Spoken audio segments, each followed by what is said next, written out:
Assalamualaikum warahmatullahi wabarakatuh. Salam sejahtera untuk kita semua. Salam Pramuka. Perkenalkan, nama saya Angga Kurniawan, Purna Ambalan tahun 2020. Di sini saya akan menyampaikan materi tentang penegakan. Penegak adalah anggota muda gerakan pramuka yang berusia 16-20 tahun. Secara umum, usia tersebut disebut masa sosial atau disebut juga masa remaja awal. Ambalan penegak adalah tempat mempraktekkan dan menyempurnakan pendidikan dalam gerakan pramuka. Kepenegakan adalah latihan ke arah kemandirian dan tidak menjadi beban orang lain. Persaudaraan bakti mendidik diri sendiri dengan menambah kecakapan sebagai bekal pengabdian dan berguna bagi masyarakat. Memilih cara hidup yang dipedomani Trisatya dan Dasa Dharma. Bentuk upacara pembukaan dan penutupan penegak berupa barisan yang terbuka dari semua sudut, yakni bersaf satu lurus di mana pemimpin-pemimpin ambalan berada di sebelah kanan. Pembina bisa berada di tengah-tengah lapangan upacara, tetapi bisa juga berada di ujung barisan paling kanan.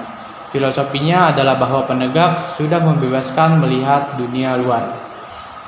Langsung kita ke materi pokok. Yang pertama ada ambalan penegak. Ambalan adalah satuan kelompok pramuka penegak yang terdiri dari 12-32 pramuka penegak. Kata ambalan berasal dari bahasa Jawa, yakni ambal-ambalan, suatu kegiatan yang dilakukan secara terus-menerus oleh sekelompok orang. Nama ambalan umumnya menggunakan nama pahlawan. Dalam pemilihan nama tentunya diambil yang terbaik menurut anggota ambalan, sehingga memiliki makna dan kebanggaan bagi seluruh anggota ambalan. Dan untuk di SMA Negeri 13 Kabupaten Tangerang sendiri, memiliki nama ambalan untuk putra yaitu Sultan Ageng Tirtayasa dan untuk ambalan putri yakni Nyi Ageng Serang.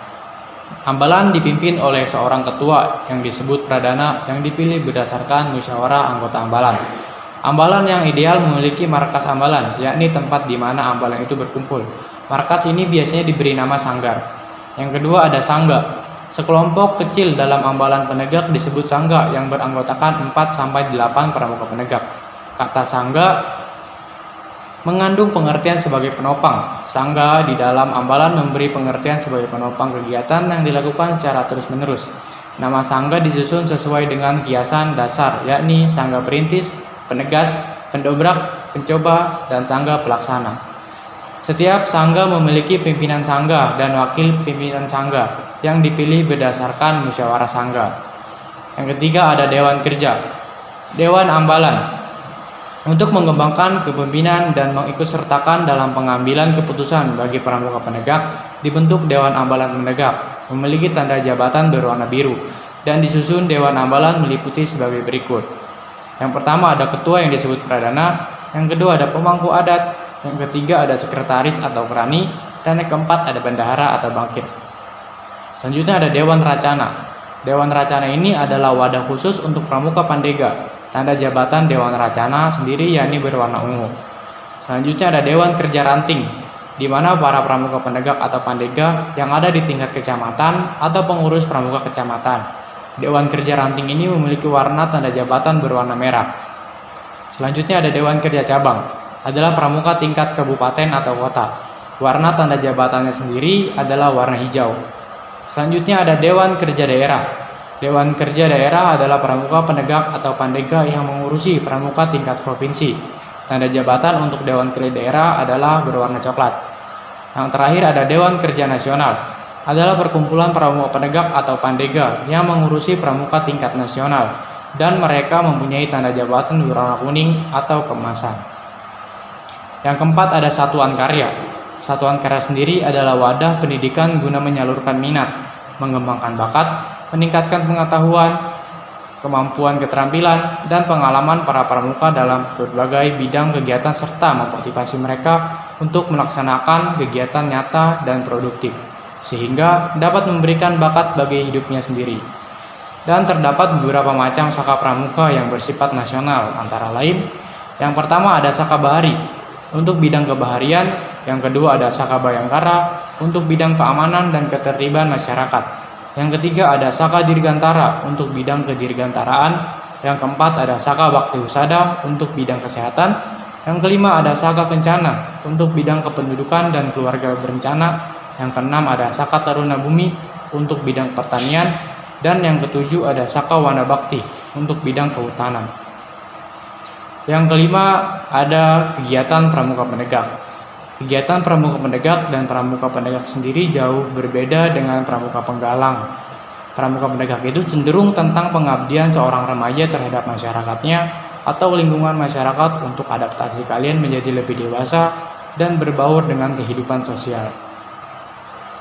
Yang pertama dalam kegiatan pramuka penegak ada pelantikan penegak. Pelantikan ini dilakukan ketika siswa dan siswi masuk SMA. Ada yang namanya pindah golongan. Biasanya pindah golongan ini adalah setelah acara orientasi pendidikan kepramukaan berlangsung. Yang kedua ada pelantikan penerimaan tamu ambalan.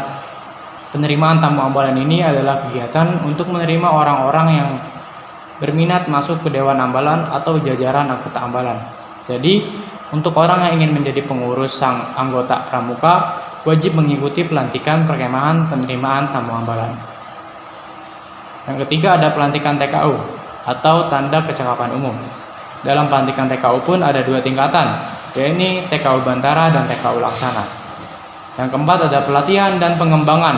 Kegiatan penegak pelatihan dan pengembangan itu meliputi Gladian Pimpinan Sangga atau Dian Pinsa dan Gladian Pimpinan Satuan atau Pinsat. Latihan pengembangan kepemimpinan atau LPK. Latihan pengembangan kepemimpinan adalah pertemuan pramuka penegak dan pramuka pandega untuk menanamkan dan mengembangkan jiwa kepemimpinan bagi generasi muda agar dapat ikut serta dalam mengelola kuartir dan diharapkan di kemudian hari mampu menduduki posisi pimpinan dalam gerakan pramuka. Yang keenam ada kursus instruktur muda atau KIM. Biasanya dibentuk oleh cabang atau tingkat kabupaten, kota, bahkan tingkat provinsi sekaligus membuat acara-acara yang sifatnya membentuk karakter. Yang ketujuh ada pertemuan khusus pramuka penegak yang terdiri dari Muspanitera atau musyawarah pramuka penegak dan pandega putra dan putri. Yang kedua ada sidang paripurna, yang ketiga ada raimuna, yang keempat ada pransaka, yang kelima ada jambore on the air atau jota dan jambore on the internet atau joti yang sering kita sebut sebagai jota joti dan sebagainya. Yang terakhir itu ada kegiatan bakti yang terdiri dari perkemahan wirakarya, perkemahan bakti sama dengan perkemahan wirakarya tetapi merupakan acara satuan karya dan sebagainya. Banyak acara-acara kegiatan bakti lainnya. Demikian materi yang dapat saya sampaikan, semoga dapat bermanfaat bagi kalian semua dan tetap jaga kesehatan, memakai masker dimanapun kalian berada.